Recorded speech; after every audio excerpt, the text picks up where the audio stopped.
रावण की सेना में एकमात्र ऐसा योद्धा था जो अत्यंत बलशाली व पराक्रमी था, जिस कारण उसका वध करना स्वयं देवताओं के लिए भी असंभव था। वह था रावण का सबसे बड़ा पुत्र मेघनाद। वह शक्तियों व अस्त्रों में अपने पिता से भी ज्यादा पराक्रमी था। इसका बखान स्वयं वाल्मीकि रामायण में किया गया है व उसे महारथी की संज्ञा दी गई है।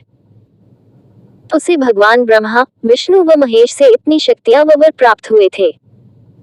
उसे कोई योगी ही परास्त कर सकता था व उसका वध कर सकता था।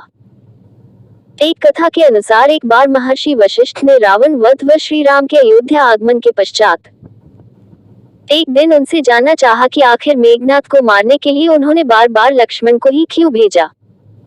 उनका मत था कि यदि वह इतना शक्तिशाली था, जिसने पहले दिन स्वयं श्री राम व लक्ष्मण को नागपाश की शक्ति से बांध दिया था, वह दूसरे दिन शक्तिबाण के प्रभाव से लक्ष्मण को मूर्छित कर दिया था, फिर क्यों उन्होंने तीसरे दिन भी लक्ष्मण को ही मेघनाद का वध करने भेजा?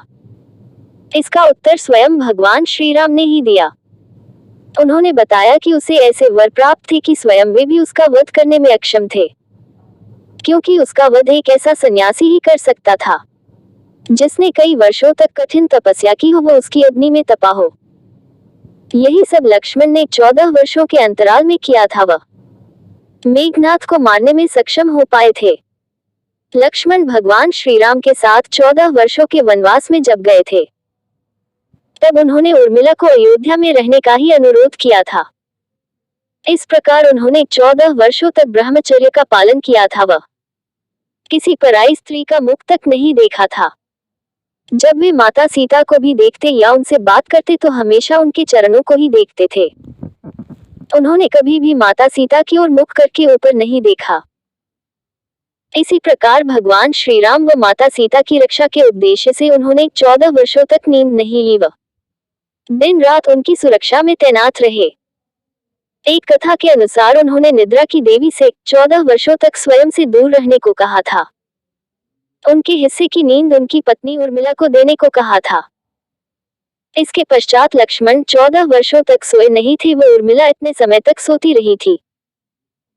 साथ ही लक्ष्मण ने 14 वर्षों तक योग व साधना से अपने अंदर इतनी शक्ति व ऊर्जा का संचार कर लिया था, वह मेघनाद का वध करने में सक्षम हो चुके थे।